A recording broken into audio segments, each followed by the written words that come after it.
So far, we have used mathematical induction to prove theorems that are expressed as equalities equations. So two things are equal.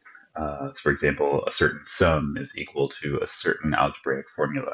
We can also use induction to prove inequalities. So here's an example of a theorem we can prove with induction. For any choice of p greater than or equal to 0, and for any choice of h greater than or equal to 2 raised to the power p, it holds that for all n greater than or equal to 1, n to the power p is less than or equal to h to the power n. So this is an expression of a really fundamental idea in computer science, which is that polynomial functions grow more slowly than exponential functions. So here, the left-hand side, this is a polynomial function of n, and on the right-hand side, this is an exponential function of n. N appears in the exponent. There are many different kinds of theorems that all express this big idea. This is just one of them, and it's not the most powerful or most specific one. It's just one expression of this idea. Polynomial functions grow more slowly than exponential functions. So let's look at an example of this.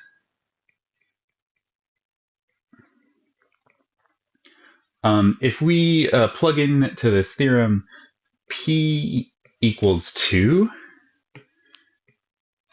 and h equals 5, this is just an example here, then what the theorem says is that for all n greater than 0, it's the case that n squared, that's p, is less than or equal to 5 raised to the power n. Here we can check that this choice of p equals 2 and h equals 5 is okay because 2 to the power of 2 is 4, so h equals 5 is a valid choice. This equation is what's supposed to be true for all n greater than or equal to 0, and so if we just plugged in, for example, n equals 3, we would find that, okay, 9 is less than or equal to 5 cubed, which is 125. That seems all right. So how would we prove this kind of theorem? We're going to use induction, and when we use induction in this kind of theorem, we face an important question. So let's begin our proof. The question we face is, hey, I have 3 variables now. 3 variables. I have p, I have h, and I have n. P, h, and n. What is the variable I should do induction with? What's the variable I should do induction with? Should I be doing induction on p? So I'll prove that the base case is true for p equals 0 and then consider larger values of p, show that p equals k implies the case p equals k plus 1. Should I do it on h somehow? Or should I do it on n? And there's no hard and fast rule about this. Sometimes you just have to do experimentation. You have to sit down and kind of think about things and figure it out a little bit. In this case, what I notice is that, okay, I'm talking about a specific p and a specific h in some sense here, but I'm saying for all n. For all n. So I'm saying for any particular choice of p and for any particular choice of h, it must be true that something is the case for all n. So what I'm going to do here is I'm going to use induction on n, base case. So for my base case, I am going to choose n equals 1. So in this case, we want to check that 1 to the power of p is less than or equal to h to the power of 1. Okay, how do we know this? Well, we know that h by assumption, is greater than 2 to the power p, and we know that p is greater than 0, which means, specifically, 2 to the power of p is no less than 1. So we know that 1 to the power of p is less than or equal to 2 to the power p, which is less than or equal to h. And that's what I wanted to show. So in this case, I am good. We are ready to move on to the inductive step.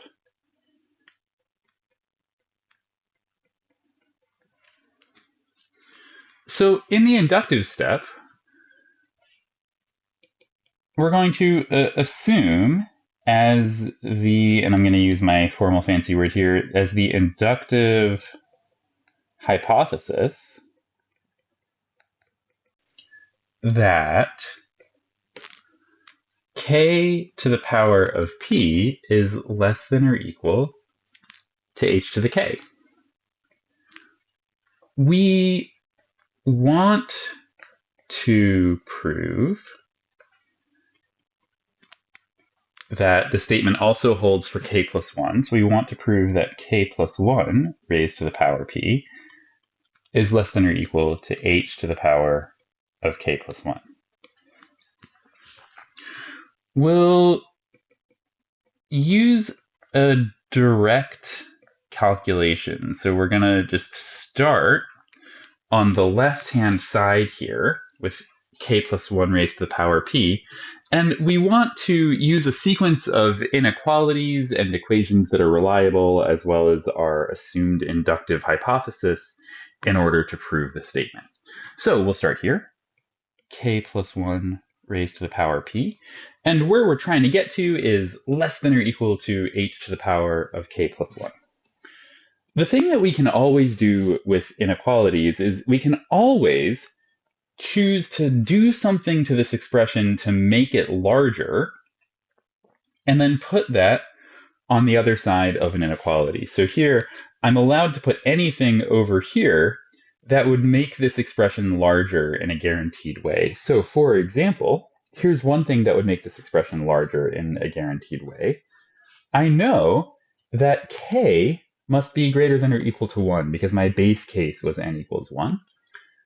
Therefore, if I replace the 1 with a copy of k, I'm guaranteed to increase the value of this expression. And so I can replace the 1 with another copy of k, and I'll get 2 to the power of k raised to the power of p, and that's because k is greater than or equal to 1, because 1 was our base case. Next, I can just use some algebra. So 2 times k to the power of p is 2 to the p times k to the p. We know that, that's algebra. From here, it's time for me to use my inductive hypothesis. I know something about k to the power p. I know that it is less than or equal to h to the k. So I have 2 to the power p times h to the k. And this is because of my inductive hypothesis, which I'll abbreviate IH. And then finally, I also know something about 2 to the power p. Remember, in the statement of my theorem, I ensured that h is greater than or equal to 2 to the power p, which means this is less than or equal to h times h to the k, which is equal to h to the k plus 1. So this is assumption of theorem. And this is algebra. And that completes my inductive step and my proof. So when we do inductive proofs of inequalities, the tricky part is making sure that we can relate where we want to start to where we want to go using a sequence of operations that are guaranteed to be larger or smaller than the next step. We need all of them to point in the same direction. So for example, if any of these inequalities had pointed in the other way, I would have had a problem. I wouldn't have been able to complete my proof. So I need to make sure they all point in the same way. I can use equalities whenever I want, and I need to justify all my steps using algebra, using my inductive hypothesis, using the assumptions in the theorem, all kinds of things like that.